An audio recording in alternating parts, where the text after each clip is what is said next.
فتحتي التلاجة وما لقيتيش عندك عيش ولقيتي شوية دقيق، تعالي يلا هاتيهم وتعالي نعمل مع بعض العيش اللي على الطاسة. سهل وسريع جدا ونتيجته ممتازة، بيطلع معاكي كده قابب كده ومفتوح من جوه ومفرغ، وطعمه في منتهى الجمال، قطني كده وطري، وفي نفس الوقت احلى من العيش اللي احنا بنجيبه واوفر بكتير.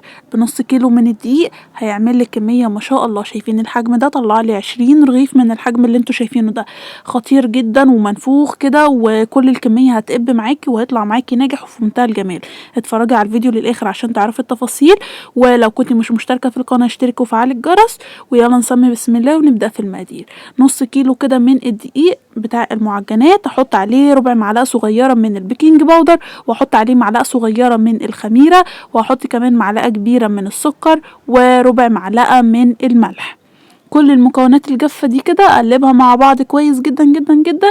وبعد كده هحضر معايا كوباية من المية الدافية لحد ايه، هو حوالي بياخد بالظبط، هقول لكم بالظبط خد مني السوائل بالظبط قد ايه سوائل.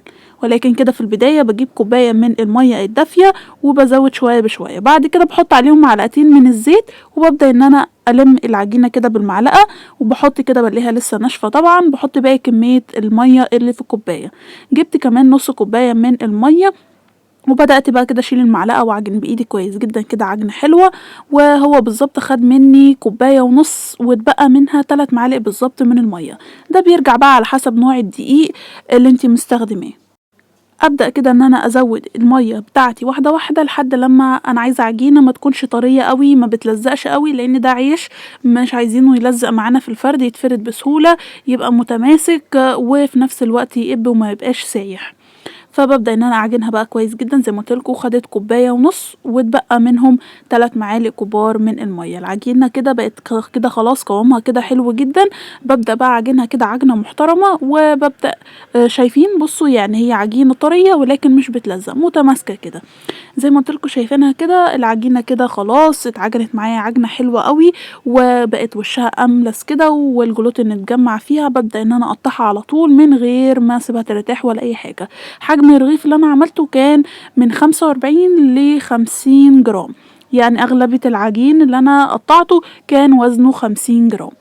طبعا يعني بيطلع لي حجم رغيف حلو اللي انتوا شفتوه في البداية. لو عايزين اصغر طبعا اعملوا اللي انتوا الحجم اللي انتوا حابينه، وطبعا هيزود لو عملتوا اصغر هيزود معاكم عدد الارغفة، ولكن انا عملته اللي هو الكبير ال50 جرام.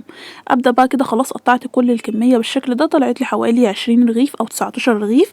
ببدا ان انا كده اكورهم كده كويس جدا، اقفل كده الكوره كويس قوي بالشكل ده، كل الكميه بنفس الطريقه دي. وببدا ان انا احطها كده في صينيه مرشوش عليها شويه من الدقيق، واسيبهم يرتاحوا 10 دقايق او 15 دقيقه على حسب الجو. مش عايزاهم يخمروا، ولكن انا عايزاهم يرتاحوا بحيث لما اجي افرد الكوره دي تطلع لي الرغيف مفرود وما يتعبنيش في الفرد.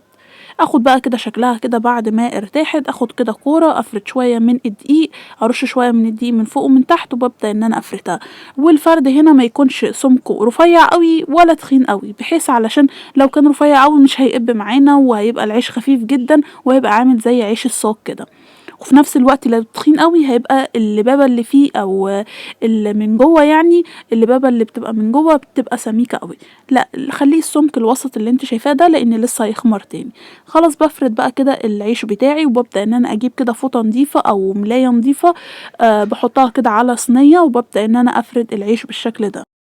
بعد كده اما بخلصها كده وافردها بالسمك اللي انتوا شايفينه ده زي ما اتفقنا، ولا تخينه قوي ولا رفيعه قوي، بحطها كده على الصينيه وببدا ان انا اغطيها على طول بفوطه نظيفه بالشكل اللي انتوا شايفينه دوت علشان ما تنشفش معانا.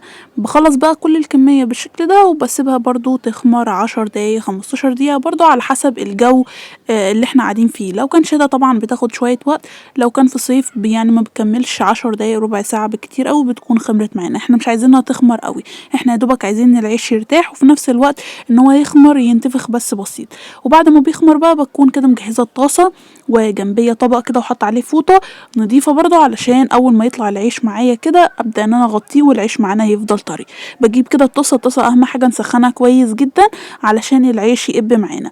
باخد بقى كده الرغيف زي ما انتوا شايفين كده، ببدا ان انا احطه في الطاسه، واول بس ما يبدا ان هو يتشمع، ما استناش ان هو يقب كله، اول ما يبدا يتشمع ابدا ان انا اقلبه على الوش التاني.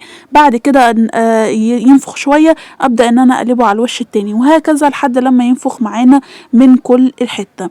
ما استناش لحد لما يقب من الناحيه اللي هي الاولانيه كله، لا كده انا مش هخليه يقب معايا، وفي نفس الوقت هيتحرق من تحت وهينشف.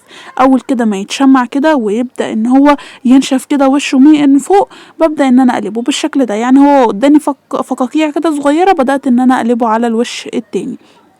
طبعا كده دقيقة من على الوش ده ودقيقة من على الوش ده، وبيستوي معانا وبيطلع هش وطري وفي منتهى الجمال وحاجة خطيرة جدا. شايفين ما شاء الله كل الكمية ما شاء الله قبت معايا. اهم حاجة بس الطاسة تكون سخنة معاكي، والمعلقة اللي انت بتقلبي بيها دي لو كان فيها كده حرف او سن لو غرزت كده في العجينة ده كله كده هينزل تحت ومش هيقب معاكي، يعني الهواء اللي جواه هيخرج. لو ان شاء الله فيديو النهارده يكون عجبكم، والعيش الشامي بكل تفاصيله على الطاسه من غير فرن طلع معانا في منتهى الجمال. اشوفكم ان شاء الله في فيديو جديد ووصفه جديده. باي باي.